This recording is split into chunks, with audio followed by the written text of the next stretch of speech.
Barely. Hello, everybody, and welcome once again to Memento Mori Monday, which is not Mask Monday because unfortunately that campaign is over. And now these players are stuck with me as their narrator while they play a game they never played, kept or DM'd by a master who never played as well, let alone managing the rules for somebody that doesn't know them. But then again, up to now, apparently they're having fun. Maybe they are being kind because they don't want to hurt my feelings, but we will see by the end of this little one shot that I wrote. I'm sorry, that I wrote for them. Last session was a pretty short one, but it was very dense in lore about the world this campaign is set.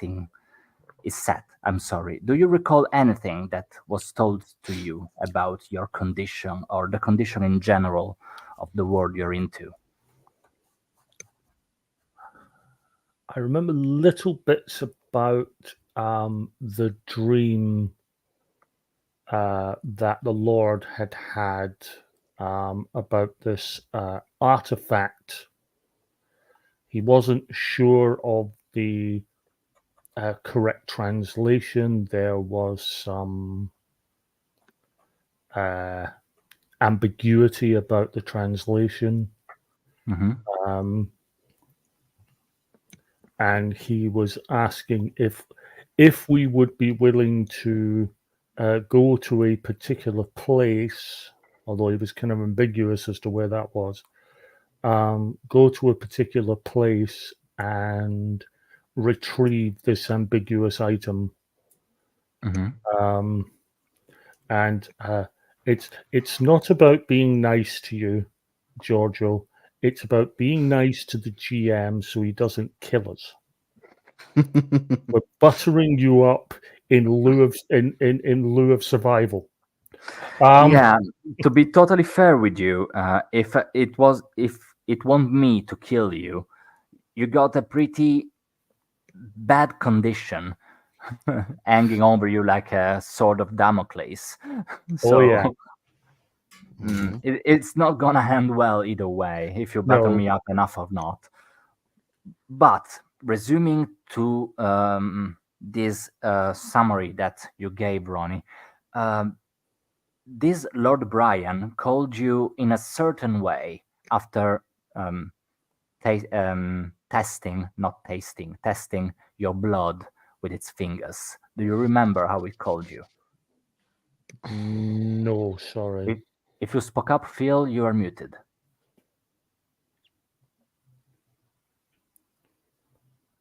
It didn't speak up. Okay.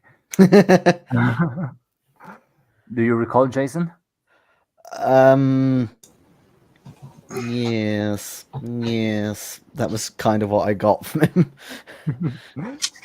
Basically, to resume a little bit of intel of what you just got to know, Lord Brian said that he has been reading a lot, and he found out about this other dimension that could overlap the one that's being told in Christianity dogmas.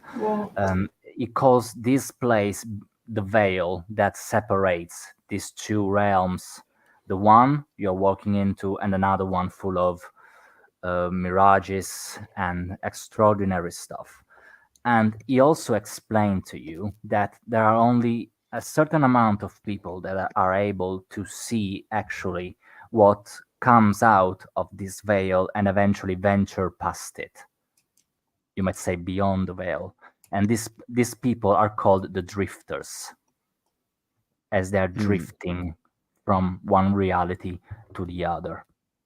He also told you that he followed some sort of coordinates where these two realities are supposed to meet, but he wasn't really able to work through or actually experience what he should have experienced, as in this change of scenery, this other world coming out of this particular place. So it was asking, since apparently you are some sort of drifters per se, if you are willing to partake in this quest on his behalf. He also said that this artifact will make him able to cure a far greater amount of people with far severe conditions, even you as well. But he said, of course, he is not denying you his services as of yet, but he will have better chances of success with that artifact. So while he says, I'm willing to cure you as of now, I'm not sure about the outcome. The percentage of success will be far greater once I get my hands on this sort of artifact. He also closed by your interview, your discussion, by saying you don't have to give me an answer as of yet. You can sleep a night on it and then come back to me the next day with your final decision. And if I recall correctly, he went off to investigate what happened at the graveyard that you passed by the game day morning. And you also interrogated a brother of the church, asking if it is possible to put Riccardo's daughter to rest inside of the church itself. And to which he replied, I'm not really sure. I'm supposed to ask people because I don't really manage this sort of stuff. So I don't know if it is really a possibility of sorts, but you can leave the casket here in the church if you're willing to. And then I will find a way to give this little kid a proper burial. And that's where we left off last session. Mm-hmm. So again, Lord Brian sets off to mind his own business, or rather the graveyard's business, and you're left alone inside of the church, where you are just finished talking with the other monk present. It is past lunchtime, so you got the afternoon if you're willing to do something. Is there something you want to do before getting back to Lord Brian with your choice? I think this is something we all need to discuss. Mm-hmm. Mm-hmm. We could find some. Well, is there anyone else in the church, or is it just us now? You recall there was a little bit of people lining up to enter the church, and Lord Brian told you there were mainly needy people or homeless people looking for shelter for the night or a warm meal to have. That's why he also told you he's not able to give you shelter for tonight, but you can resort to the inn just by the city gates. I think it's probably too busy here for us to talk about it. So. Some are more private. Yes. Yeah. Yes. Well, I would have. I'd already said that I was quite happy to sleep here in the church. I assume the sleeping quarters will be far quieter. The sleeping quarters of the church, you say? Yeah. They are all destined for the homeless that are able to take in for the night. So there's no really vacancy for more people. Okay, so There will be much wailing in the night, I there'll imagine. there'll be much wailing and gnashing of teeth. Mm-hmm. And yeah, definitely. Right, we're going to have to find somewhere a bit quieter for a conversation. Yeah, we need to find a bed for ourselves as well. Yeah, Lord Brian told you that there is an inn. There's an inn, yeah. Yep, we will. If you're willing to ask. how do you approach the inn? Do you say that Lord Brian gave you the heads up for a room, or you just walking, hoping there's vacancy? Yeah, I will. You will mention mean- Lord Brian's name. Yeah. As Yeah, well. take the lead. Okay. As soon as you mention Lord Brian, you also keep experiencing this detachment from the town folk. They are not really engaging in any sort of conversation with you. They look at you almost side-eyed before actually answering the question. I did describe this last session. I just wanted to remind you of that. And the innkeep, is actually doing all of this by the textbook. But as soon as you mention Lord Brian, he changes attitudes. And by changing attitude, he is a little bit warmer in your regards, saying that usually there are a lot of people coming in Chelsea to look for Lord Brian. And for this occasion, they usually have a room to welcome people looking for his aid.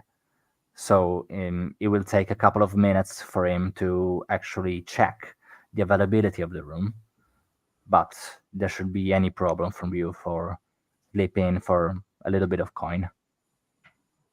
Excellent. We won't forget to mention it to Lord Brian. Yes. Your helpfulness. He nods you in your general direction. After goes away, comes after give or take 5 minutes, and tells you that of course the room is available for you. It is a 6-bed bedroom room. Sorry, but currently 2 of them are unoccupied. So as of now, it's just the 4 of you. Okay. You were also saying you were willing to discuss the general proposal that this holy man gave you.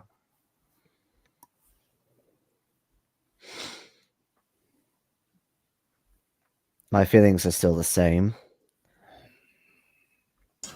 Oh, I think we should do it. If there's a chance we could get cured from this. I am willing to aid. I am not as interested in saving myself. I have made peace with this. I am home. I am here to lay myself to rest. But if I can do one last service and help others, I am willing to do so.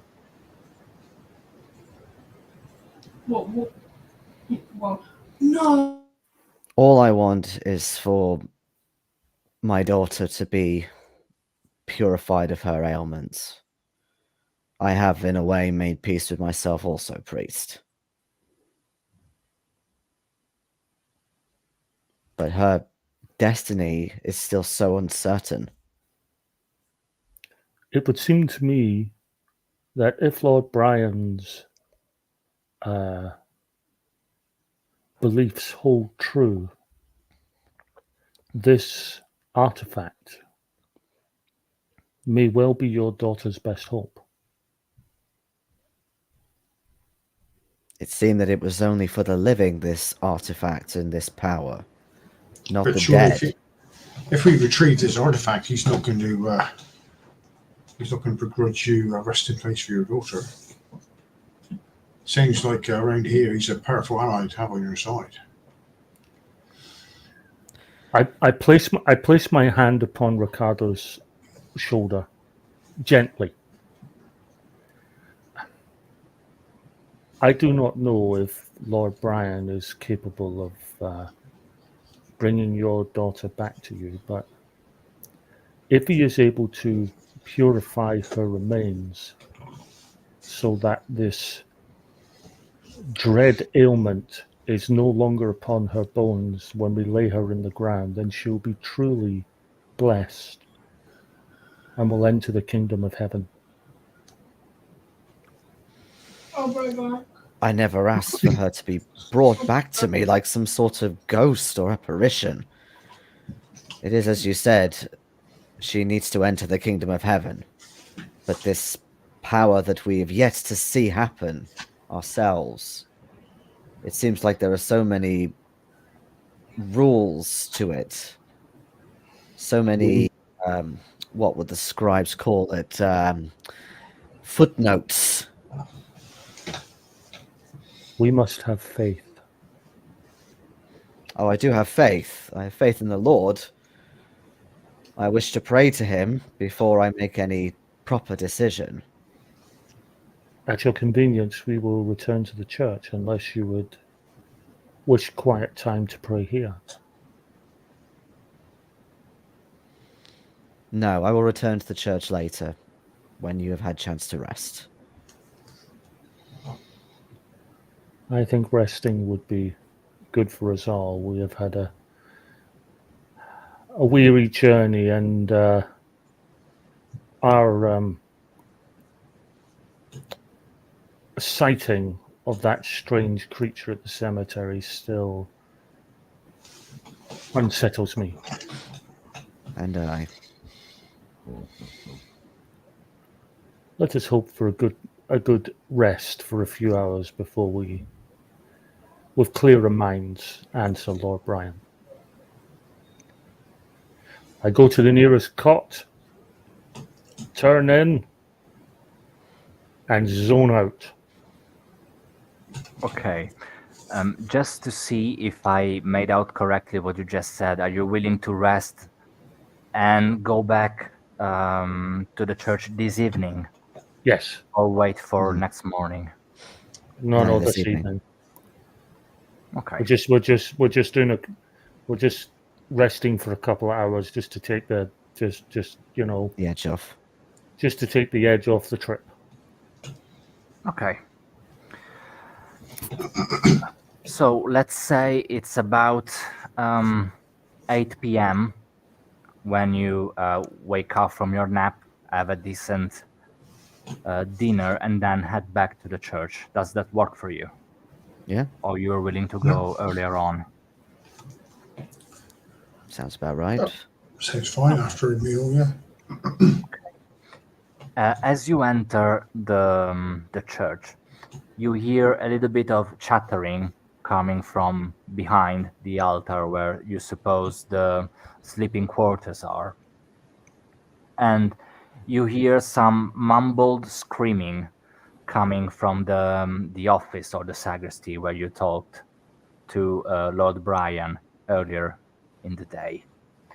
Nobody is actually down the aisles or sitting on benches to pray. The Draw my muffled dagger. scream.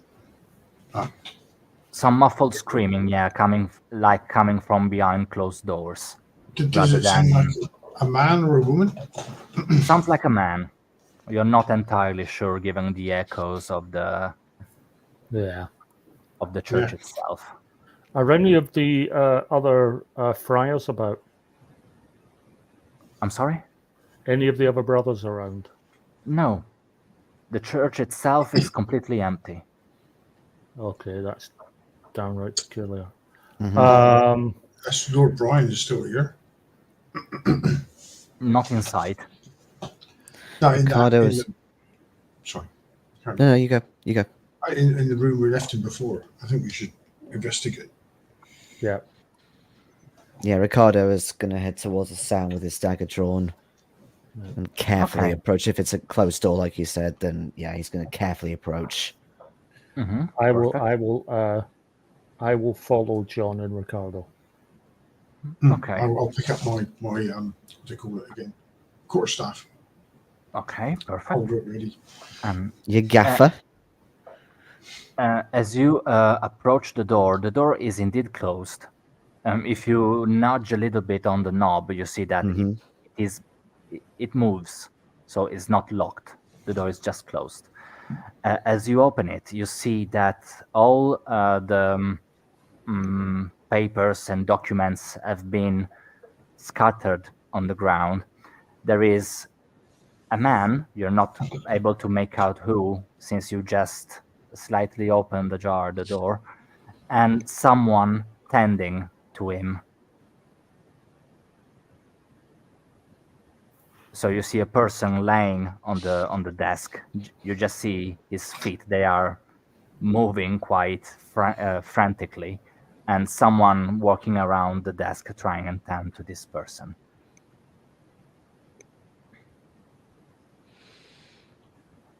I think regardless, Riccardo would still almost swoop in, making an appearance with his dagger kind of up high like this. What is Okay. that sound? As you open the door quietly and stealthily entering the room, you see that the person lying on the desk, it's Lord Brian. And you see that the brother, whose name I don't recall because I made it up last session, is standing to him. Lord Brian's clothes are cut open, and you see that he has these big scratches on his chest going almost down to the waist, and is screaming in pain with a stick in his teeth in order to bite on it, while the brother is sewing him up. Oh God, that could have been us. Did I say? The brother looks at you. Of course, he's taken aback by your presence here because he was not expecting you. Definitely. I'm sorry. I really hope you're not willing to speak to me or Lord Brian, because we are in a little bit of an impediment as of yet. But we heard some cries and thought someone needed help. Is there any way? Is there any way in which we can assist?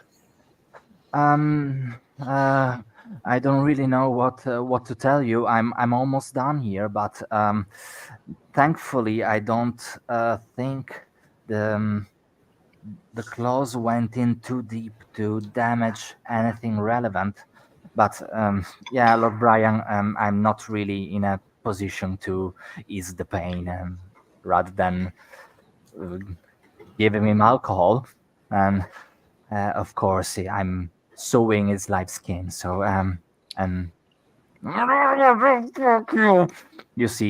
you hear rather Lord Brian just trying and stay still on the desk while unable to do so.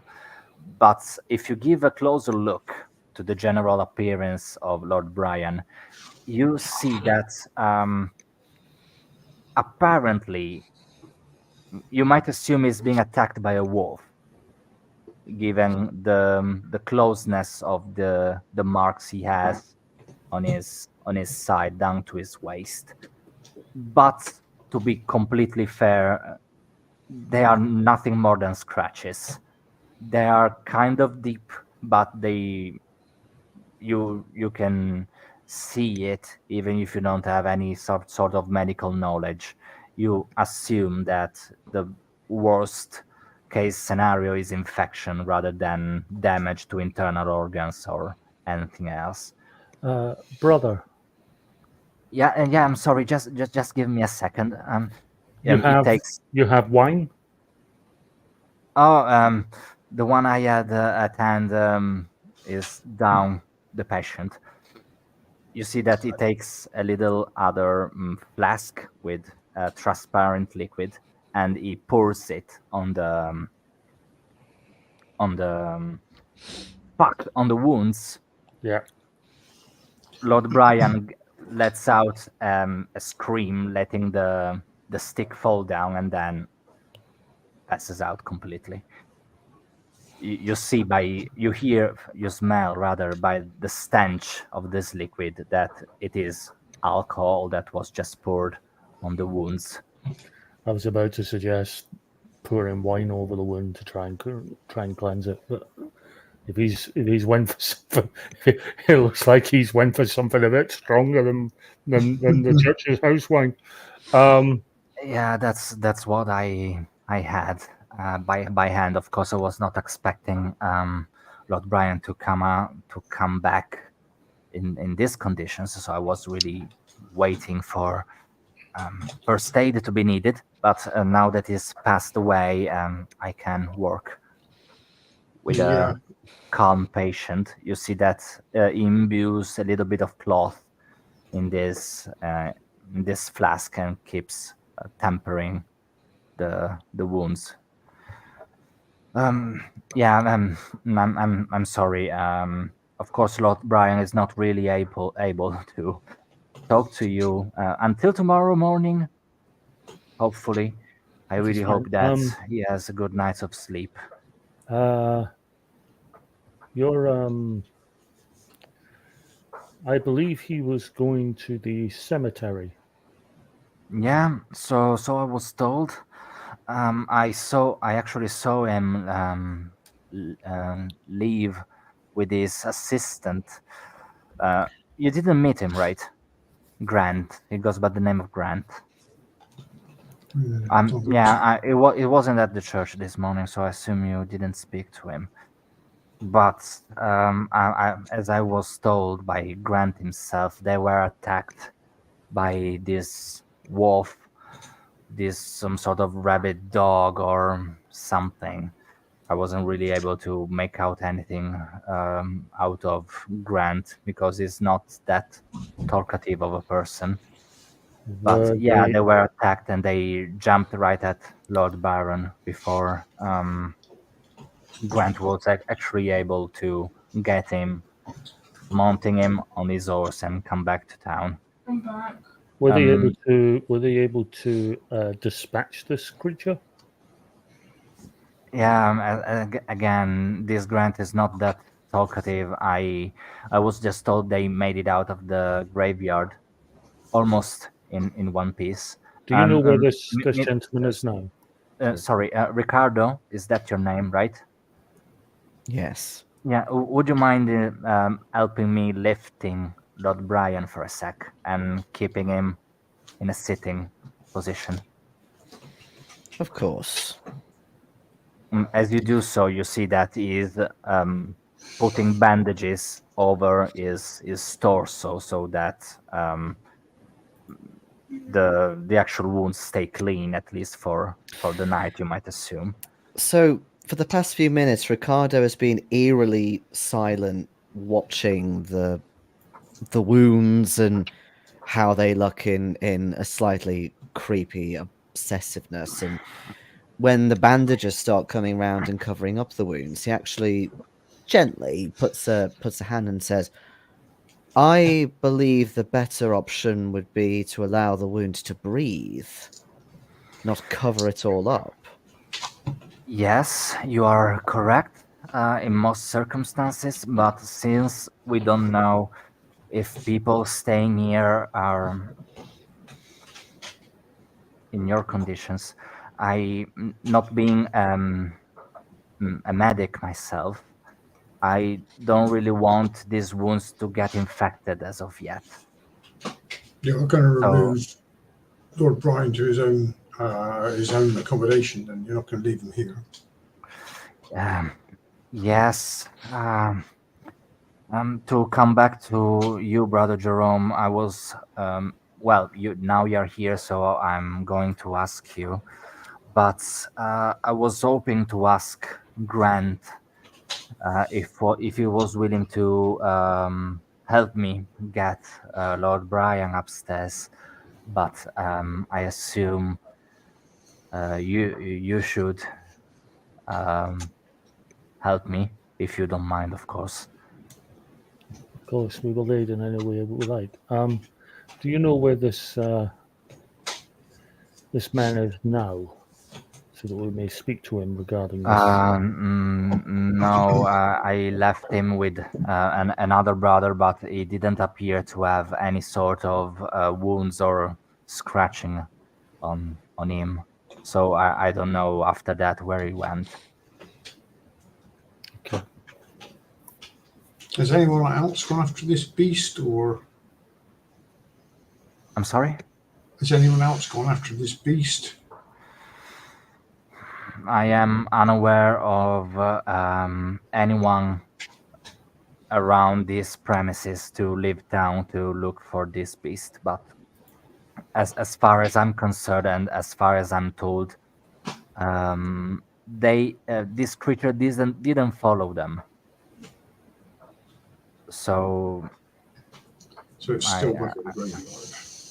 it is still at large. I don't know if they're willing to make up some sort of searching parties to have this thing banished or killed. I don't know. I don't know.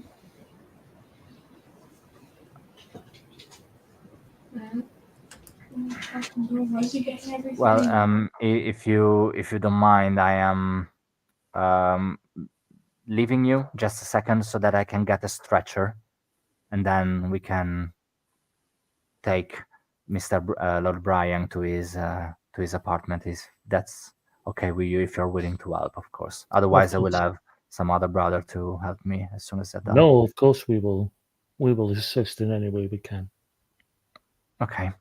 He comes back quite fast with a stretcher, and you get Lord Brian on the stretcher, and he leads you out of the church, and he leads you to one-story house, pretty close to the church. You say a couple of doors down the road. It's not really far. The door is open. You walk in and lay Lord Brian in its bed. As you enter the room, though, you notice that there is a person sitting on an armchair. Then again, brother that I will call. I don't actually recall what kind of Is name it I Brother gave him. Richard? Richard, yeah, okay, Brother Richard. I added this name again, roaming in my head. Wasn't really sure if that was the case, but thank you, Jayson. Brother Richard is startled once again. Brother Jerome, you were willing to speak with Grant? Yes. There he is. Then we will make sure that Lord Brian is safely tucked up in bed, and then I will speak with, or we will speak with his friend. Again, as Brother Richard already prefaced you, Grant isn't really a talkative kind of guy, so he just acknowledges your presence by light nod of the head, and helps Brother Richard and you to lay Lord Brian in bed, tuck him in, and he gestures you to outside of the bedroom. I assume you are the persons that came to see Lord Brian this morning, aren't you? Yes, we are. Nice to meet you. My name is Grant. I am Brother Jerome. This is my companions Riccardo and John. Pleased to meet you all. Brother Richard told that you were willing to speak to me. I assume about what happened to Lord Brian. Yes. As you can imagine, when we saw him last, he was in good health and good spirit. Two epithets that we could not exactly use to describe him at the moment. Yeah, that's a way to put it. I'm not sure what attacked us, to be completely honest. You would assume that of all places, the graveyard is a place where someone could get a little peace and quiet. So, of course, I was caught off guard, and Lord Brian was jumped by this, charged by this creature. I wasn't able to make out anything of it. It was like I don't know how else to describe you. Um, it was it felt like it was dusk was dusk in the middle of the afternoon. That was way less light that we experienced on the way there. Everything was a little bit darker, and I didn't see this thing that jumped from, I assume, behind the headstone and um, let Lord Brian fell from his horse before starting to maul at his body. Uh, with my horse, I was able to kick this creature that left I see. wailing and crying. So I got Lord Brian, put him on my horse, and then rode back in. But I didn't really see what the thing was. I assume it was a wolf. Wailing and crying, you say? Not snoring and howling. Yeah, wailing, howling, whatever you want to pull it. Whatever you want to pull it. But It not wasn't quite. growling or barking or. So of course the hooves of my horse did their job. It made a sound and left. I don't know. It was happening all so fast. I wasn't really able to make anything out of it. In what direction did it go? Again, it was darker than I expected. So I assume it went farther into the graveyard. I don't know though if he came out of the fence on the other side or just stayed in the premises. I don't know. I'm afraid I don't know. I really hope nothing happened to Lord Brian. For fuck's sake. He appears to be. Your quick thinking with your steed has, from what we can gather, been the difference in saving his life. I would not hold yourself in concern. I think you did enough to save his life. I hope so. Either way, I was there in charge of security. And the fact that the one that I was supposed to protect got hurt is not that good looking on me and my capabilities. May I ask a question? Well, If I can maybe ask, I wasn't maybe that doubtful as of yet. it may be several questions, but I'll begin with this. How long have you been here in Winchelsea? As far as I can remember. Born and raised here. Excellent. Given the difficulties we have with France at the moment, and this being a coastal town, is there a garrison here?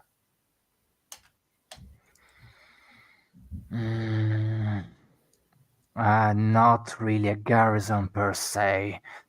It is more a volunteering town guard. Most disconcerting. How many men?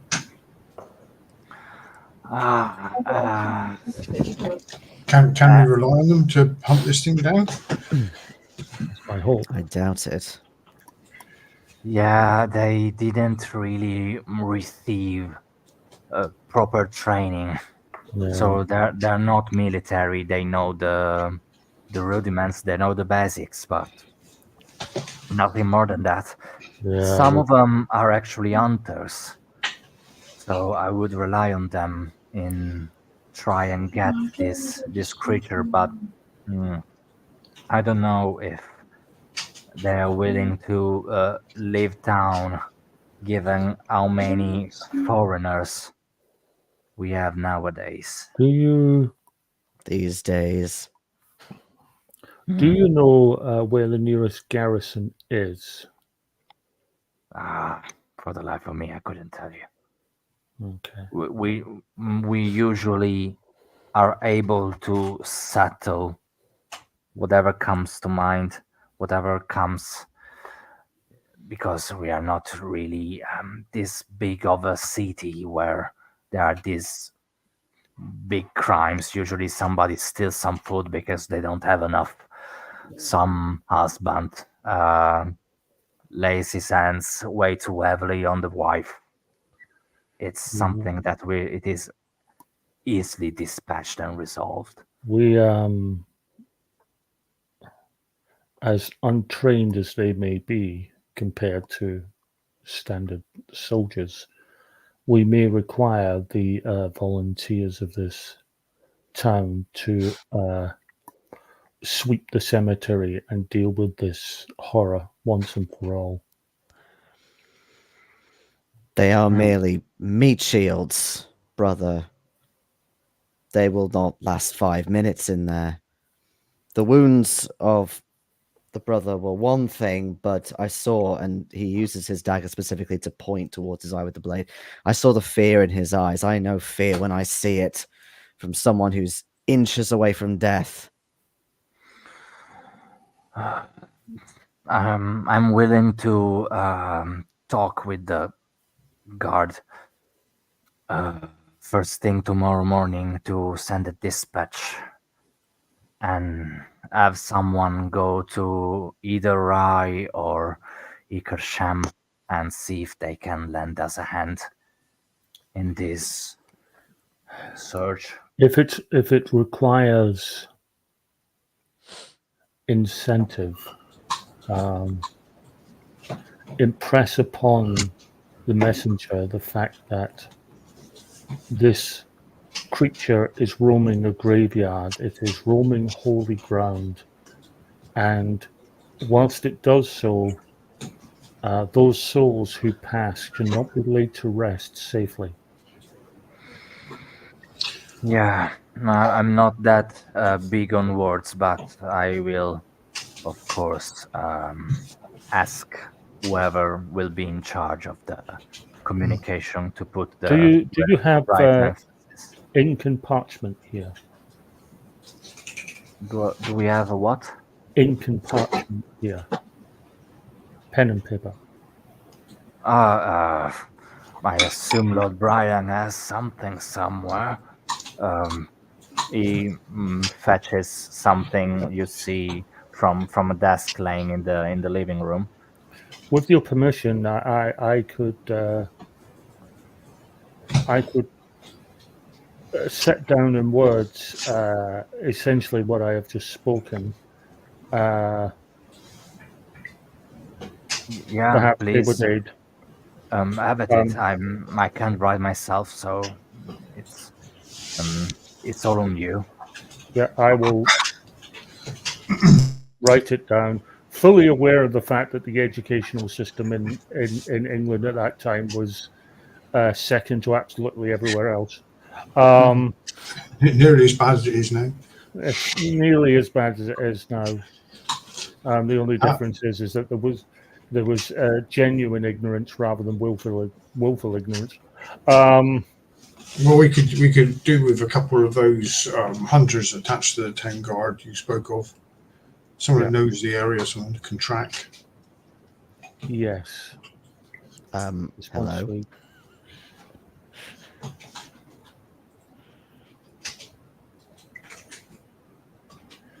Well, okay. I will. Oh, God damn it! I was thinking that not many people in the town, again, in this little guard that we have. I don't know if any of them can read.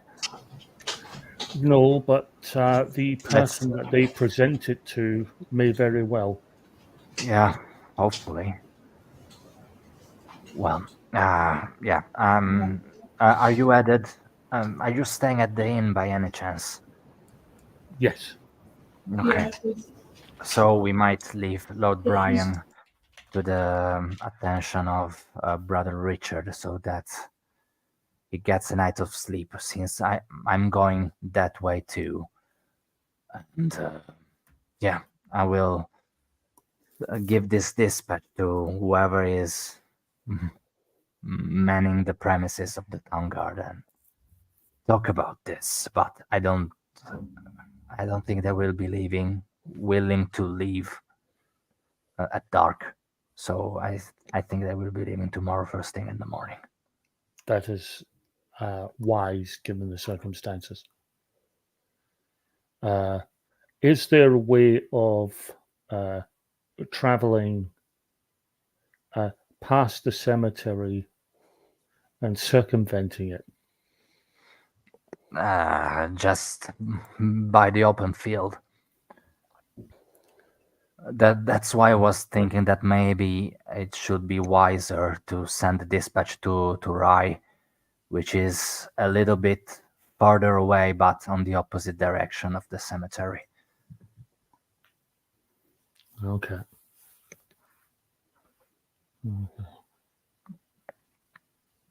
Yeah, we'll see tomorrow morning, though.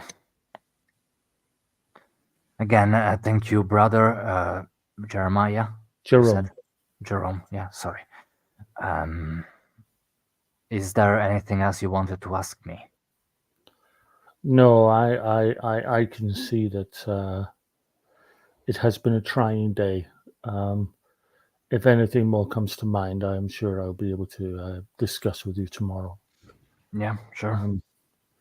Meanwhile, I find myself somewhat famished. Perhaps we should consider dining. Yeah, I assumed you dined before going to the church. If you're willing to have a second dinner, of course, be my guest. Mm. Oh, well, in that case, if we feast. dined before we went, then, I assumed you did, but if Yeah. you want to retcon this bit, nothing happens. You just dine after this whole ordeal. We were fairly pressed to get there, so So what you're saying is we had dinner, now we're having second dinner. As you wish, be my guest. What about second dinner? All right.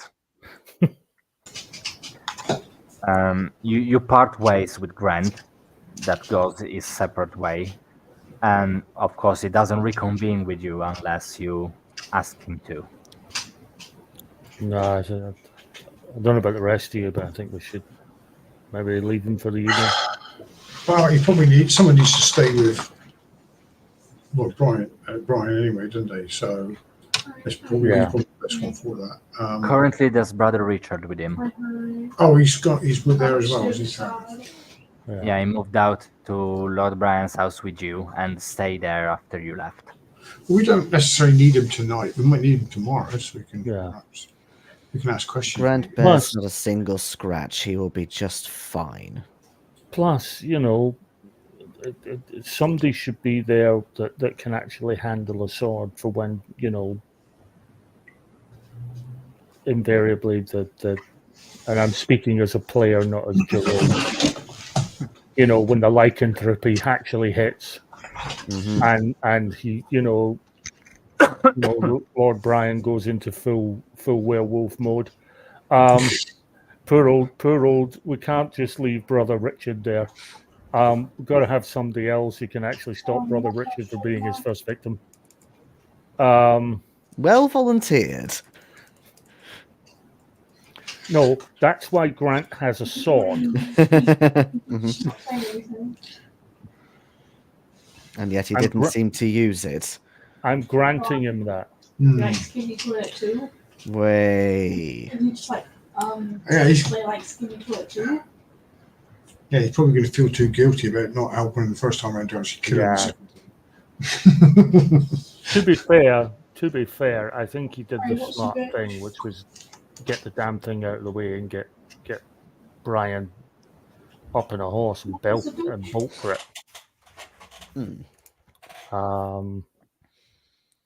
Still, what did I say to them? Travel in a group, but they didn't. As you say, if they'd had maybe a few more people, they might have been able to take it down. But 2-on-1 that very quickly becomes 1-on-1. No. Grant's best at his side at the moment.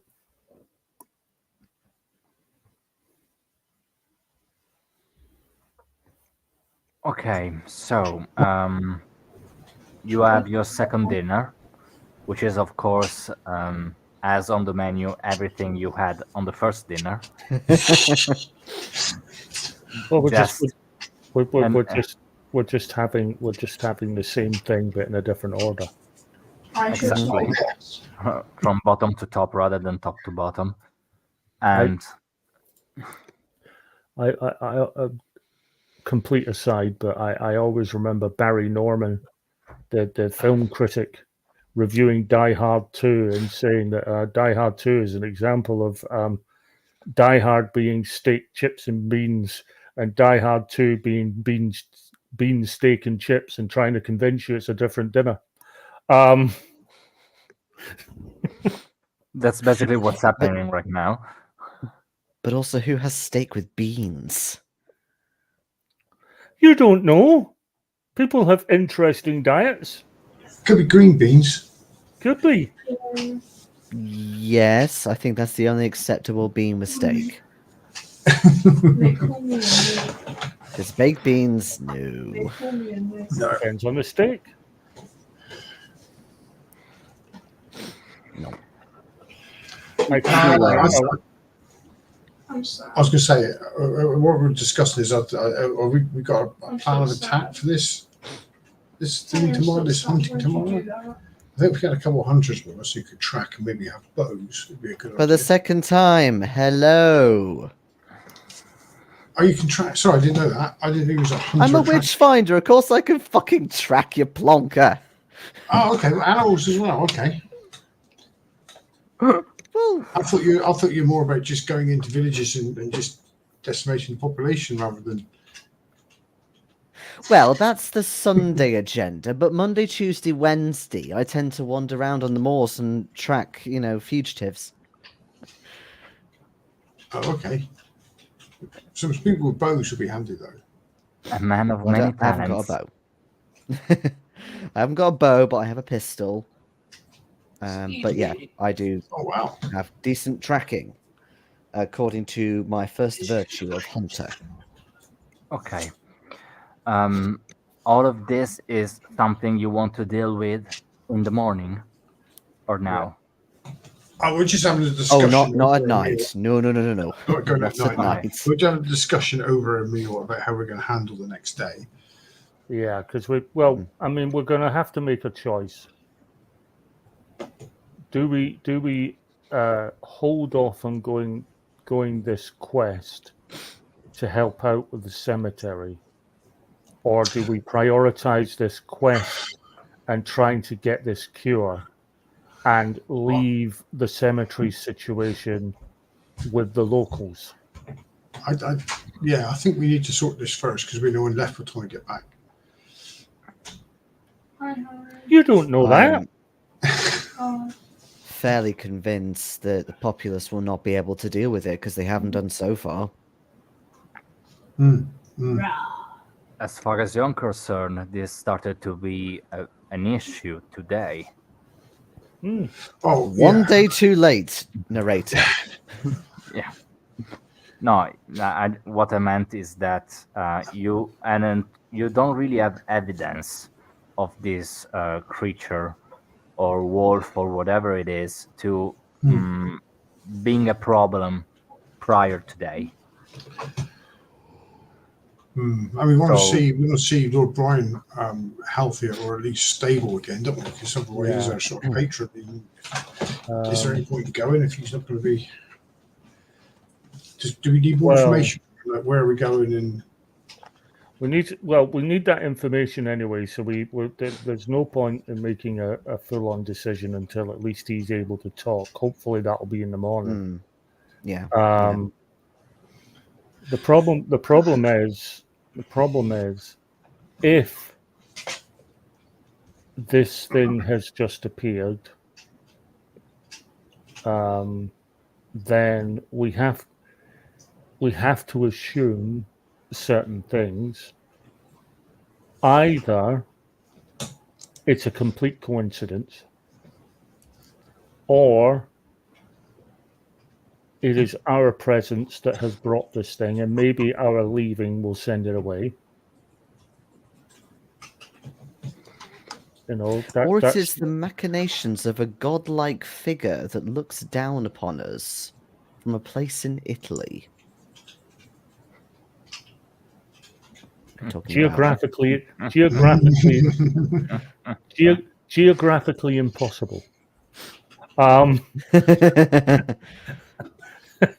just saying, it is not possible from someone in Italy to look down at someone in Britain. Well, Depends which way up the map is. Well, there is that. also technically, I do believe where I'm from is higher up from sea level than it is. But from also, you. So if you're I could technically be looking up down. and to also you.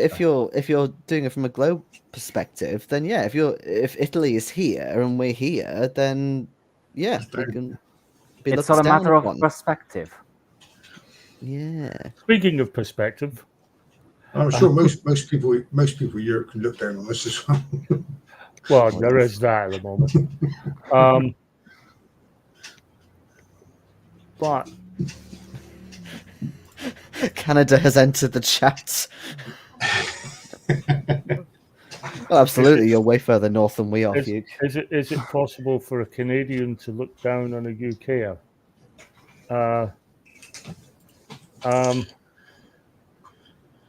Morally speaking, probably.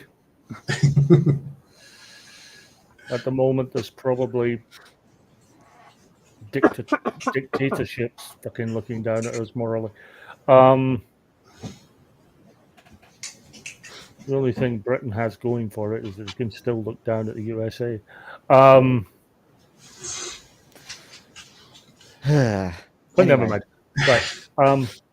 No, the problem is we need to consider this this quest for this item, because if it even remotely can do what Brian says it can, then the amount of people he could actually help would be just in this area alone. I mean, I know we could probably help him if we had it, but we still don't know where we're going to get it, or how long it will take us. Was it So powered? I think we need to see him stable before we go. Yeah. Player me Yeah. does agree, though, in the long term, yes, we should follow the plot that the narrator has presented to us. Yeah, but also I want to give you a little bit of agenda before reality checks hard on your faces. So please discuss. Who were? No, jokes aside, of course, this being a short campaign or a one shot, of course, it is a little bit railroady, but I want to give you also a little bit of agenda in the Well, discussions and there's- motives, etc. In my opinion, there's nothing wrong in a little bit of railroading in a small adventure, or it can go. The scenario can go into all kinds of weird and wild and wacky worlds. I mean, the fact is, if you don't have some sort of focus, I mean, the three of us could just board a ship to France and fuck the lot of it. We're at a coastal town near a whole load of ships. I mean, we could go, we could fuck off. I mean, Yeah. So there has to be a little bit of railroading. It's kind of impossible to avoid for a small, for a one shot. Yes, but this is what an high up entity from Italy would call metagaming or player talk. Metagaming. Metagaming. And other than that, is there anything else you want to discuss before hitting the A? Just get an early start tomorrow. All right, so the tracks are as fresh Yeah. as possible. Okay. So there isn't anything you want to do before we close this day and open up. I don't think so, no. Just, brother, how are you going on this expedition? Literally a wing and a prayer, or are you going to take something a little bit more substantial with you? Well, first of all, we must determine where we are going. I am sure that this place has armories. I'm sure I can be equipped with something a little more substantial than the small traveling dagger that I have, but my needs are minimal. I mean, for example, I will not require something as bold and as brash as a quarterstaff. Well, when you come face to face, that wolf, you might. A wandering monk with a quarterstaff. I could never think of such a thing. Sorry, I couldn't resist that. I know. I couldn't resist saying that. Okay. No, that was metagaming. So let's say you all head back to your room. The 2 vacant beds are still vacant. So the room is sold for you, and you go to bed. Luckily for you, there are no dreams feasting on your sleep and on your resting time. But the next morning you wake up, you head downstairs to add this that little of a breakfast that the innkeeper is able to give you, while you hear some commotion coming from outside.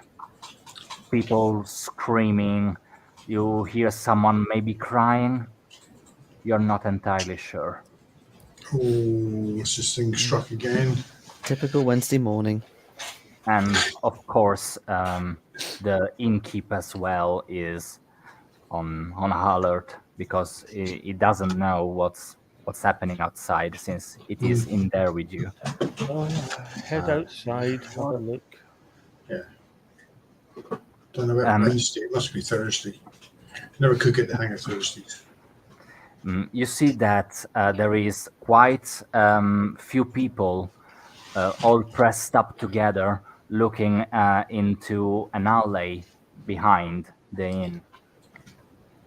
You assume that there is the service door from the kitchen going outside. It is a pretty narrow and dark because, of course, it's not a road used to go different places in the town. But while you're able to move some people aside in order to see what's happening, you see what appears to be the body of, you assume, a boy, give or take a teenager, completely mutilated, his limbs and his head severed from the torso, and just laying there on the road, on the ground. There is little to no blood around the corpse, but as soon as you start pushing around and making your way through, you see that people are lookingly more angrily in your direction. And we will resume in a couple of minutes after a short break. Okay. Hanging See you. indeed. See you in 5 minutes.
Oh, I thought I was late. Very well. Well, No, you're not. I saw nobody was logged in again, so I took a second. Hello and welcome back, everybody. Are we all set to resume? yeah, who was it who made the hanging joke right before the end? Was that you, Phil?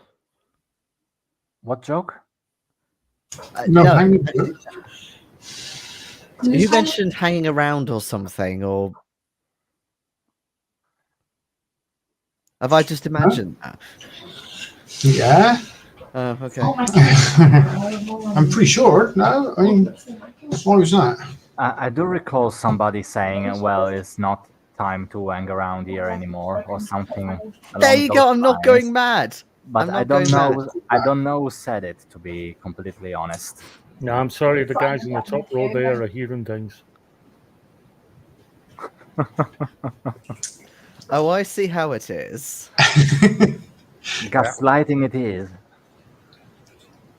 Well, can you hear it now?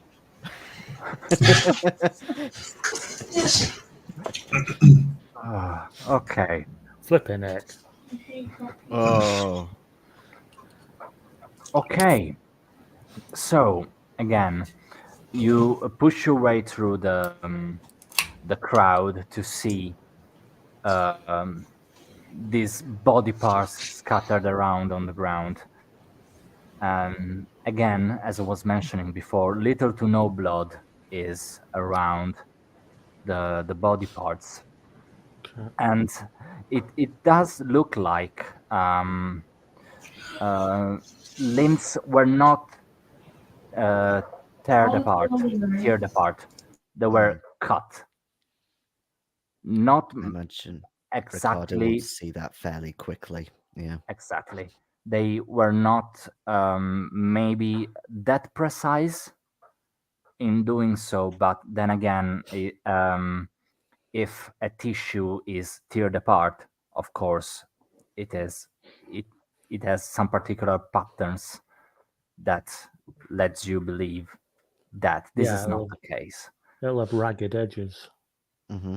or a cut Mhm. between her. Edges, yes. I was looking for the word and going on references until that came to mind, but it didn't. So thank you, Ronnie, for that. Yes. Okay. Okay. The edges are quite neatly cut. Mm. They're not rough or anything. So possibly an axe or even a halberd. You wouldn't know. No, but that is the. That's a fair actually, assumption. yeah, but I'm just thinking because at one point the axe came in as the favored execution weapon over the sword, but actually we're still in the sword era, technically, aren't we? I assume you are. We're on the cusp, to be fair. Okay. Either that or a very sharp sword. As you are having a look around, you start hearing murmuring coming from the crowd. You're not able to make out full sentences, but the general feeling of the discussion you're hearing is it was all nice before they came. There are too many foreigners. We don't know where these people comes from. With the crown enlisting everybody, you don't know who's embarking on this war. Because again, the what will be called the War of 100 Years is taking place around this period. Of course, nobody is calling it War of 100 Years as of yet. Mm-hmm. But of course, it's a time of war. Yeah. Upon hearing this, would I be able to use my influence virtue? Subscribe.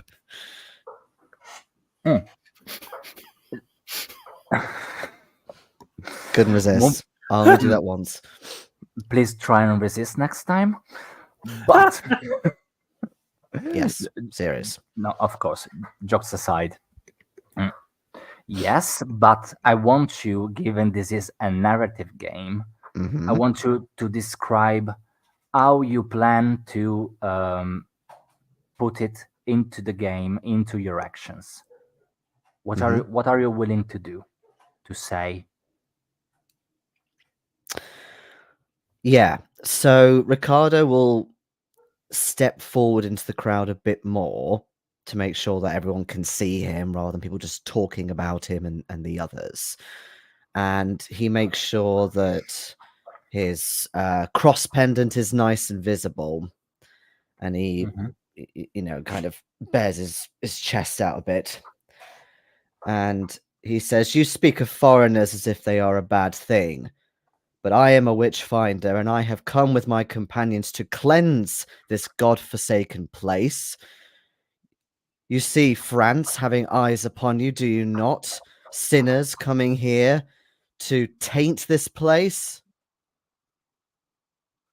And as soon as you see something terrible happen, you point the finger at those who have barely been here for a moment, as opposed to your own kind who have been plotting behind your back."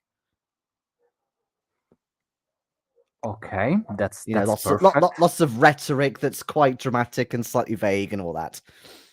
That's perfect. So what I would say is for you to make a roll. Yes. Now remind me how I do this. Okay, perfect. So any role you're asked to play involves blood and the organ that you're putting in place. Given you are trying to convince people with logic, I would say that the first two dice pools you are gathering are cerebrum and, again, blood, because this is the basis. Given you have this influencer virtue, I will let you also add a die corresponding to the virtue. So what does this add up to? One black die and two white dice for your blood. No, because we filled in one, didn't we? So it should be two black dice. Two black dice and one white die. And one white. Yeah. How much cerebrum do you have? I have one cerebrum because I tend to go more with heart and definitely viscera with that sort of thing. But for the moment, there's a lot of people, so I'm not going there yet. So one for cerebrum, one for blood, one for influencer. So obviously makes three. So it's three white dice and two black dice. And two black dice, yes. Exactly. So for the outcome of this speech you're giving in front of the people, I'm setting the difficulty on a threshold of 2. This means that you need to have 2 or more successes. So 5 or 6 on the dice. 5 or 6. On the white dice, presumably. Even on the black. Okay. The black dice, if you get a 6, this... Okay. I got like four dice rolled a 3 and one rolled a 2. They seem to love being in the middle. Okay. So that's not really what you were looking for. No. You've got my dice. Okay. No, I don't. So, they're just a bit. They're a bit groggy. They've not been used yet in the campaign. Give them a chance. Okay. What I would say is that this is a failure because you got no successes. Could be worse because you could have got negative successes if you rolled once on your black dice, which you didn't. in general, so that's cool. You didn't roll 5 of ire, which is bad. So this general performance of you is not really that embraced by the crowd, that are Perhaps falling silent for a second. perhaps they see the before- sores on my neck and therefore don't really take me seriously because, you know, I'm just Rather than decaying. that, because I assume that, of course, you are hiding via the collar or the hood, Yeah. your signs of the infection. What I would say is that still is some foreigners that they don't know who comes to them and tries to lecture them about what's right or wrong, and that doesn't sit that well with them. There is this mechanic in Memento Mori, which is some sort of the pushed roll in Call of Cthulhu. Okay, let's do it. Thing is that you don't actually roll dice again, Hmm. but you just reiterate by emphasizing more your discussion or your gestures or your actions in general. It does succeed, but you take a corruption point on your blood. Okay. In that case, what I do is I demonstrate my faith to God, but in a slightly creepy, zealous way. So first, Riccardo will actually brandish the cross. And yes, I know, Jerome, it's not your type of worship, whatever. He brandishes the cross and says something like, "Do you not see how I wear this the Christ's crutch around my neck and all that?" And then he actually takes the dagger and he cuts his hand and then presses it on the cross again to show his absolute dedication.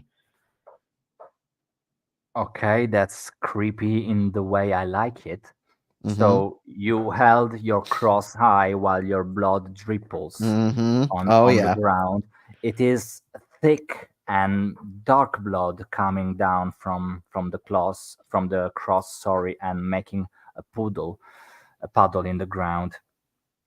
By the way, this technique, this mechanic, sorry, is called smell of death. So in case you want to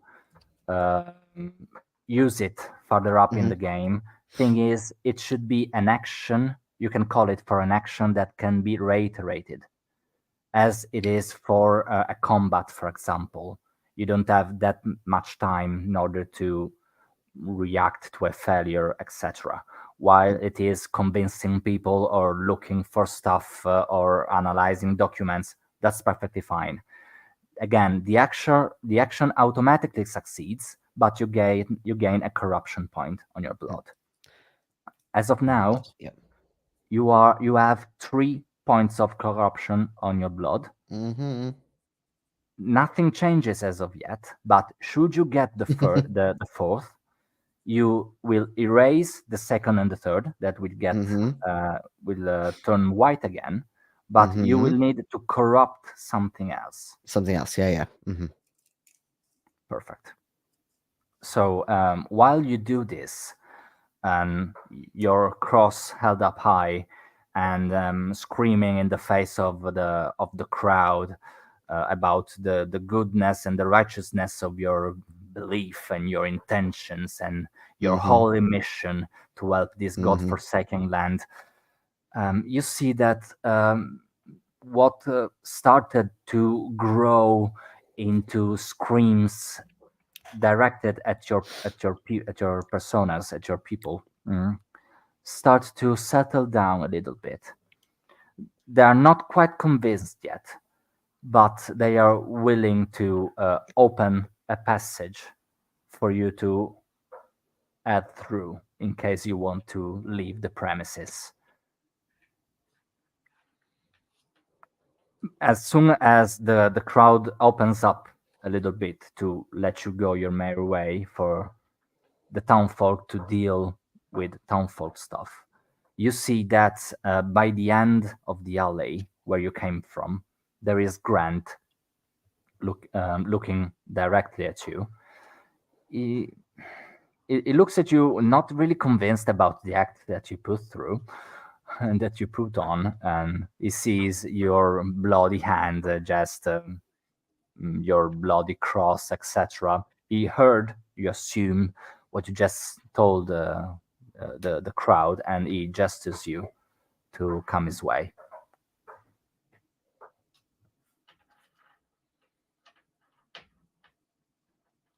Do the others follow me? Right. Yeah. Well, yeah. I'll follow Riccardo. I'm going to follow, somewhat shaking my head.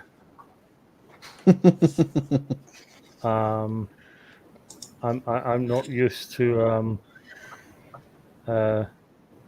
people using the Lord in such a manner.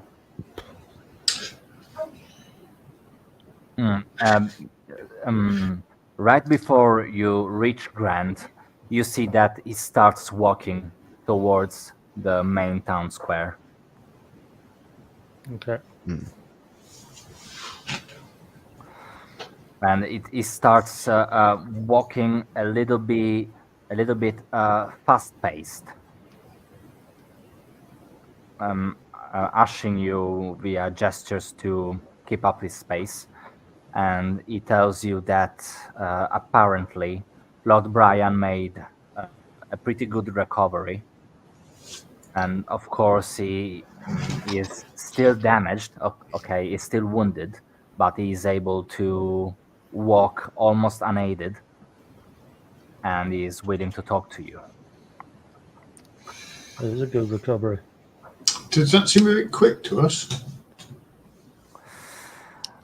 Given that you saw his general wounds, you would say that he was not that old-aged as a person per se. So you would assume that given how superficial the wounds were, almost anybody could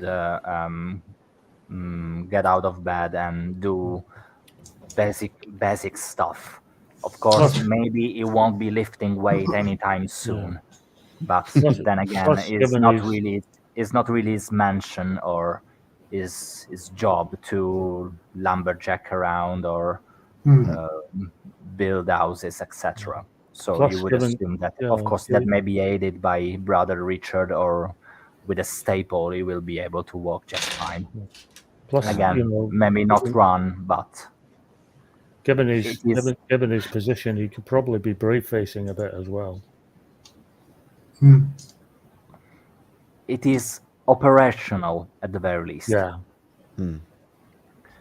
And you see from the route Grant is taking that is leading you towards the church. Oh, okay. Yeah, thing is that Lord Brian got up this morning. It doesn't look like he's feverish or anything. Of course, it is still aching from the wounds, but he pushed and nagged to be seen at the church. So that's where Brother Richard and I brought him, so that people could see him, that everything is fine, so that common folk would not lose this tiny bit of hope they have.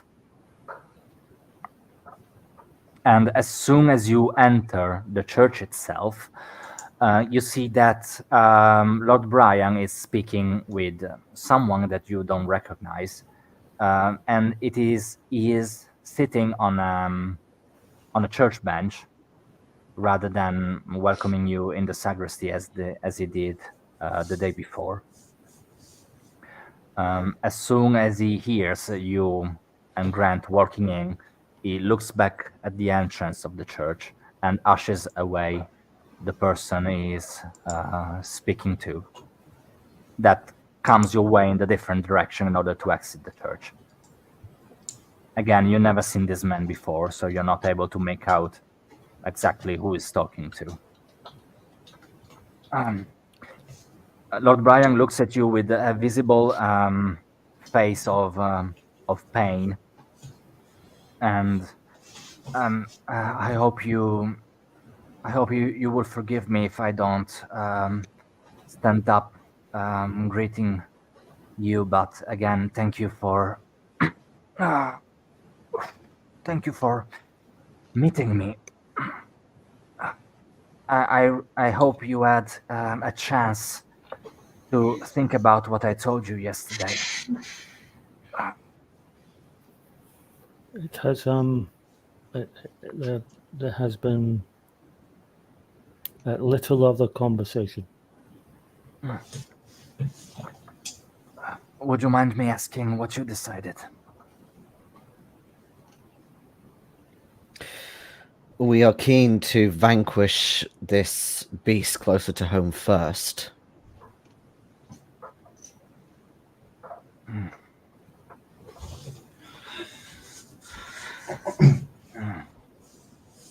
While I appreciate the fact that you're putting yourself in first line to vanquish this creature, I just spoke with Melvin, that I assume you saw leaving the church. Again, turning around too much is not that pleasant on my person as of yet, but he told me about what happened behind the inn you're staying at. Did you know anything about it? Not that you have to do anything to do with it. I'm sorry for the poor phrasing, but do you know what happened? We know that it was a young boy. From what we saw of the wounds, I cannot believe that this creature was involved. Okay, so you know one more detail that I didn't know. I was just told there was a dismembered body in the alley by the inn you're staying at. The wounds, and I'm sure Riccardo and John may be better suited to describe the wounds, but from what I observed, the wounds looked far too cleanly cut to be the work of an animal, especially one as ferocious as the creature that attacked you. Yes, and still, I'm sorry. I hope you can forgive my me being so blunt, but I don't feel like this town is particularly safe as of yet for the likes of you. Certainly, Again, I'm not judging the book by the cover. I do know how these townfolk think. I really I cannot put it. I cannot put it. I wouldn't forgive myself if I let anything happen to you. I can see the riot coming out of this. I can see foreigners dragged in front of the town guards and massively punished for something they didn't do.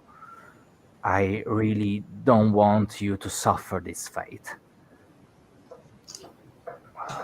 So again, while I appreciate you taking a stance in hunting this creature, I I spoke with Grant briefly before I sent him to bring you here. And I do believe that you will do best out of town for some time.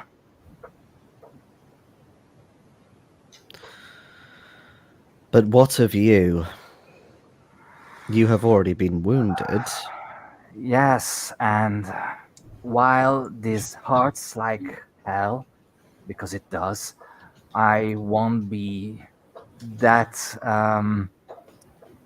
dexterous or keen on leaving Brothers Richard's side. Of course, he won't actually let me unless I'm fully healed. So, as it comes to me, I won't be leaving the church as of yet.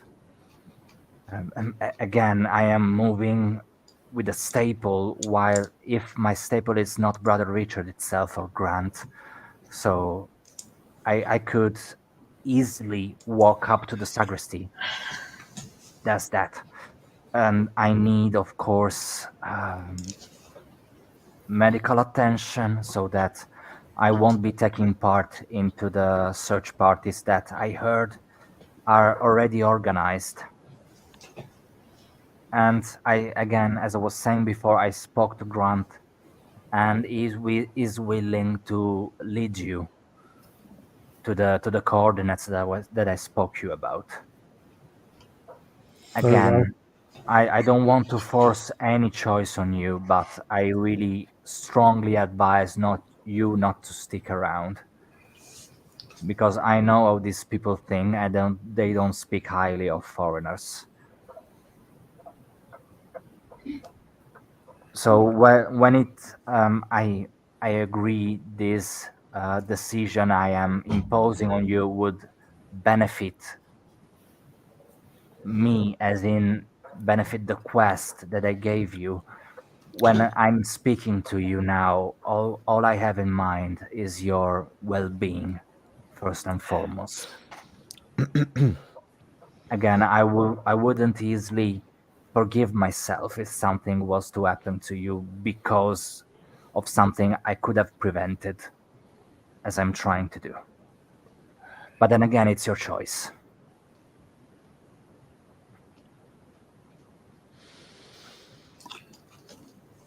Well, it's extremely kind of you to be thinking of us so much. I mean, we would be willing to be guided by you and go after this treasure. Obviously, it would help you greatly if we found it.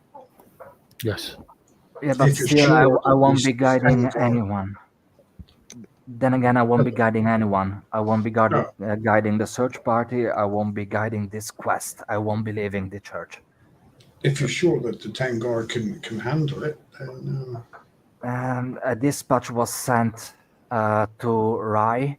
I assume it was a letter that you, Brother Jerome, wrote for Grant or the town guard as a whole. Is that correct?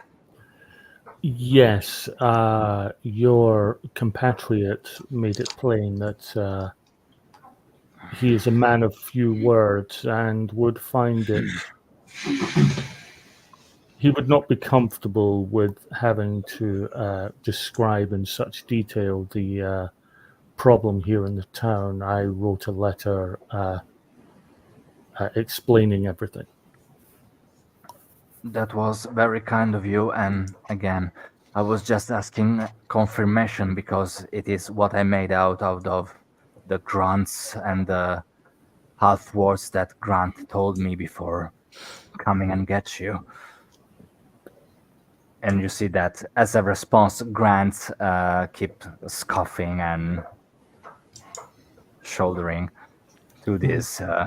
But if you feel that we may serve this town best by attempting to retrieve this this idol, this treasure, then of course we will do what I can for the town. I do believe that it will help greatly the city, the country as a whole, and again, you for not sticking around and finding out what this townfolk is capable of. Quick out of character question. Yes. How many claw marks did he get on his chest? Was it 3 or 4 or? As you try and recall what you saw yesterday, given that you helped rise the body of Brian, you counted Steady 4. wounds. 4. Okay. So 4 and a little bit more scratches, way more superficial on the other parts of the torso that need stitching up, actually. So in very medieval conspiracy theory fashion, still being concerned by the fact that it's all very well us going, but this lord is still extremely vulnerable staying here. Riccardo will just simply, stare at him deep into the eyes, and he says, 4 lacerations across the chest, 5 appendages cut from their body, 6, the number of the beast. If that is to be your fate, should you head out of these doors, you must protect yourself. I told you when you went to the graveyard, I told you to arm yourself and protect yourself with a group, but you did not listen. You're absolutely right. And of course, I paid the price for it.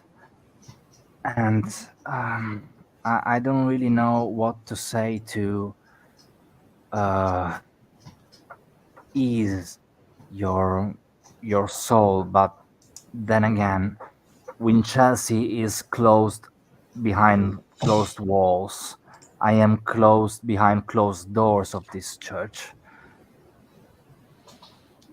Again, if somebody is able to force their way through the gates, through the wooden doors of this church, and through the protection that the Lord and Savior grants on me in this holy ground, maybe I wasn't meant to live that much longer. So if this is what God has in mind for me, so be it. But I strongly believe that I am very safe staying here. I wouldn't be if I led you on this quest. I wouldn't definitely be if I were to hunt this beast. But I need to stay here to be a little bit of comfort for the townfolk as far as I can. And when I won't be able to anymore, again, so be it. My time would have come.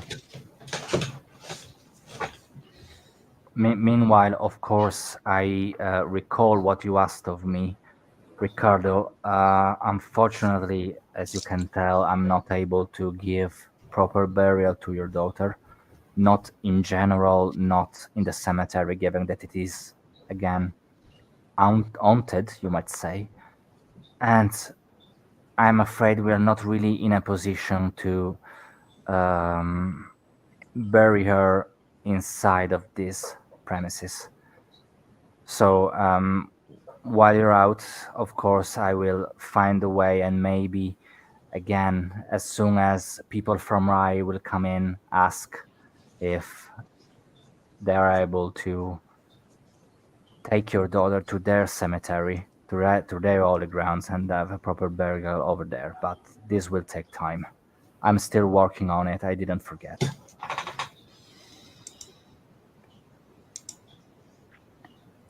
I do believe that this is not what you were waiting for me to say, but unfortunately, I'm doing the best with what I have in my hands, which is not much, unfortunately.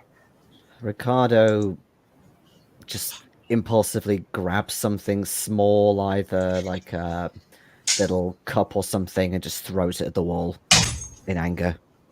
Like that. Exactly like that. See, see that, that's the sign. That's the sign of a good session. Impromptu, but entirely in time sound effects. Yep. Exactly. Thank you, Jupiter. As you throw this, let's say, cup across the room, you see that Lord Brian looks at the trajectory of the cup before it goes smashing into a billion pieces on the other side of the aisle. Again, I am sorry that I'm not telling you what you were waiting to hear, and I assume that this anger is not directed towards me, rather than the circumstances. It was directed at the cup because it happens to be between you and I. Well, that personally hurts a little bit, but again, I'm doing what I can at the best of my possibilities. And again, if it is not interpreted by your unresting soul as an insult while you are dealing with this quest that I asked of you, if you're willing to, and then again, it's not a choice I'm forcing on you, you can leave your daughter here with us, so that she will at the very least be blessed by me or the brothers and stay on holy ground to rest. Again, it's not something I am imposing on you, is rather an option that I'm giving you. If you decide it is in your best interest to forgo this option and do as you did when you reached the town, as you reached town, be my guest. Riccardo stands up a bit defeated and says, I will pray on this. And we will all pray as well. Riccardo, as you deliberate, consider this. This quest that we go on is going to take us, if I understand, is going to take us into a most unholy land.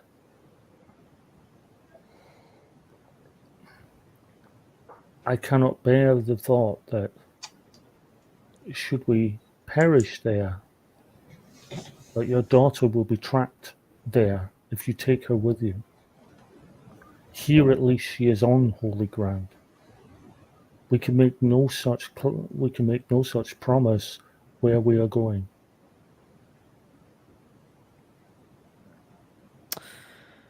He turns to leave, saying nothing, but you do get a glint in his eyes if you know he's thought about that as an option.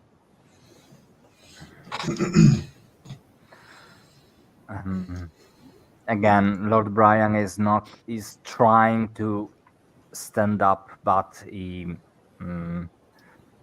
of course, he doesn't push too much, and you see that he's not really trying to. He's trying to get up, but just let's go for the time being because the pain prevents him from standing up.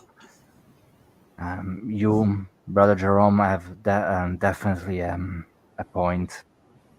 Then again, as soon as you decide you're ready to depart, Grant will lead you, and I will look after Riccardo's daughter's coffin at the best of my abilities, and of course will pray for her, while I will be working to clean up the graveyard, or at the very least find another accommodation for her.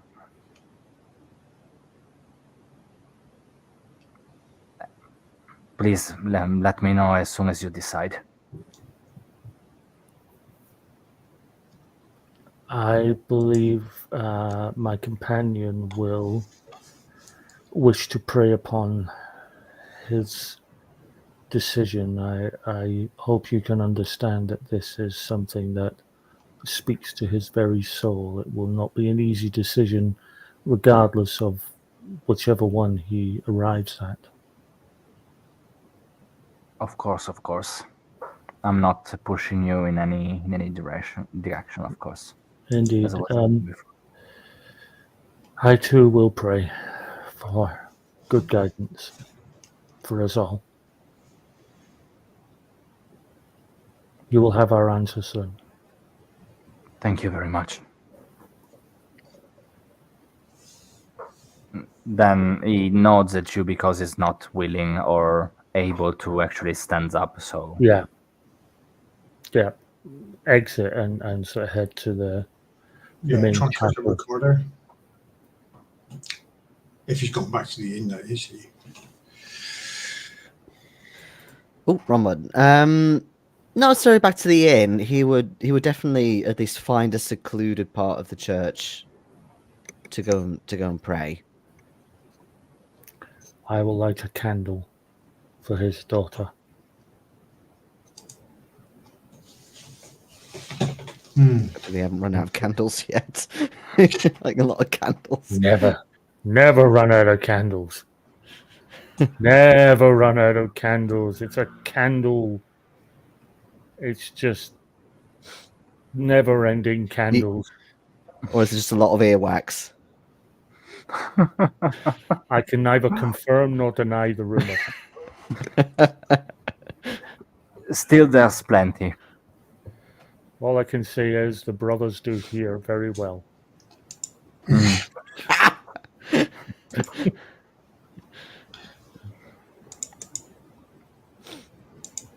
So it's really up to you guys. How much time you're willing to discuss, let pass before getting back at Lord Brian. You, Riccardo first, and John and Jerome slightly later, go away from the bench that he's sitting on. You see that he starts talking a little bit with Grant. And they're not whispering, but they are not talking loudly, so that to disrupt the holy aura of the place. Mm-hmm.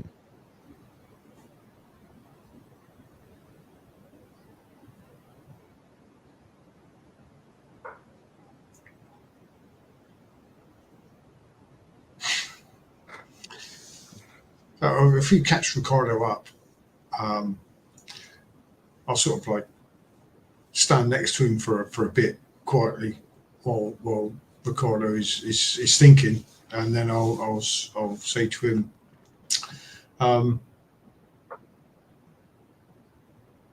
Riccardo, what's your opinion? Do you think he was trying to get rid of us with that story, or does he genuinely want us to search for this instead of hunting the beast?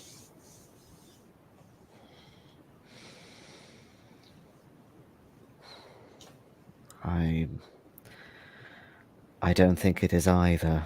I think it is simply a man over his own head.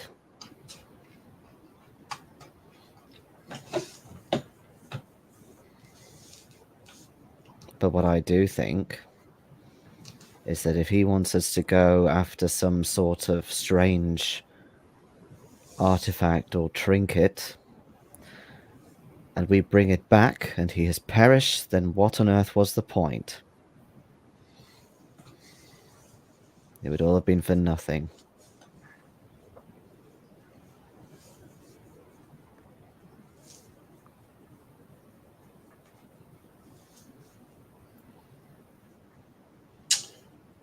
Yes.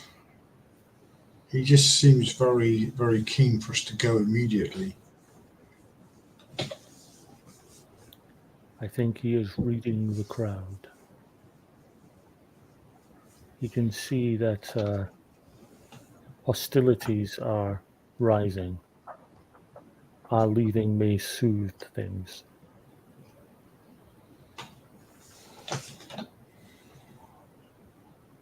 Temporarily, at least. Hmm.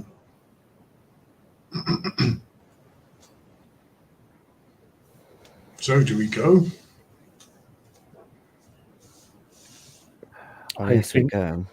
I But- think that the cries, the hope. Yes, there are many possibilities. We may not find this trinket. We may return and find Lord Brian has perished. There are many possible flaws and barriers to this quest. However, we must have faith that we may find this and return and find Lord Brian more rested and well and able to do what he believes he can do. If we fail, what have we lost? Truly.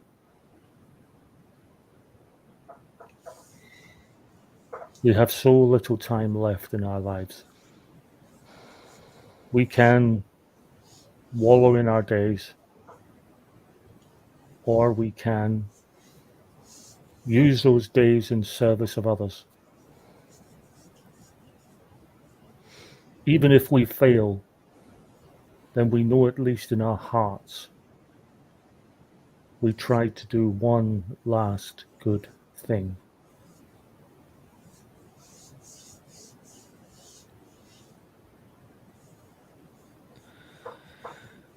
If you are saying that us leaving will pacify things, less attacks, possibly gone altogether. What of my daughter? If I leave her here, what if she seemingly makes things worse or maintains hostility? I do not believe, however hostile the townspeople become, that they would dare to enter the church. None of them would risk their souls in that. If she is left here, if she is left within the bounds of the church, she will remain safe. I'm not talking about the people necessarily. I'm talking about the forces that wish to violently destroy.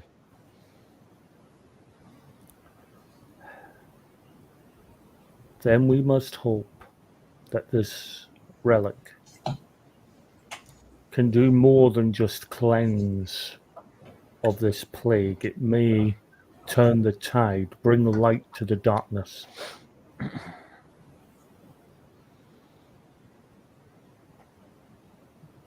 It may.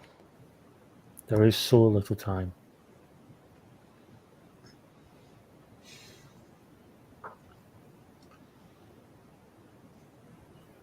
Then let's not waste it. I would agree.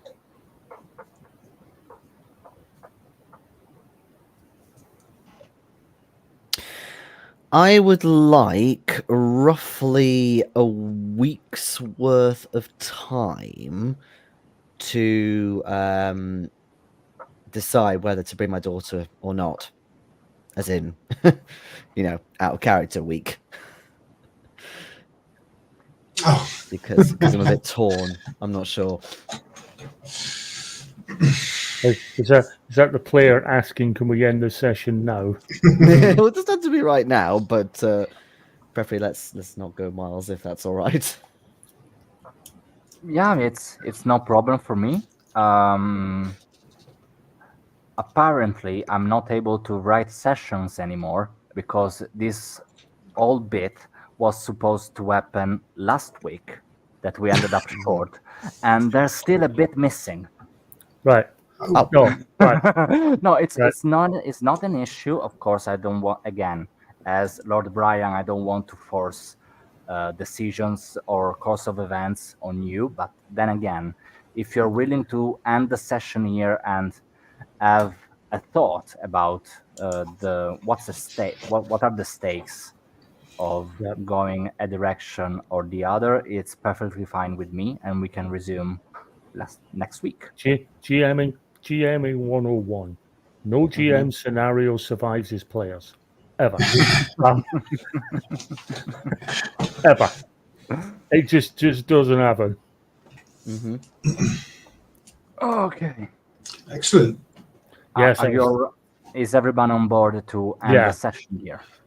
Yeah. Well, Yeah, it's Jayson's obviously got some wants to have a proper think about it, and I'm not gonna. Mhm. I don't think it's right to sort of force the issue.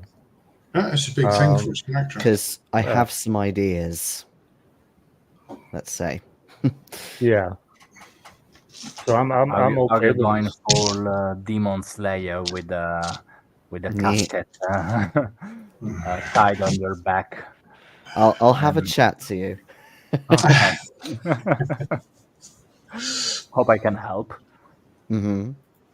But then again, for whoever watched the session along with Fijuk, hello Fijuk, I didn't properly Hello, Fijuk. acknowledge your Yes. presence. And thank you for watching, thank you for sticking by, and we will resume this short Memento Mori campaign next week. Yeah. If nothing happens, if we're not too tired or too stressed out about stuff and whatever life puts in our way. But then again, thank you for sticking by, and see you next week. Good night, y'all. Bye. Bye-bye. See ya. Bye.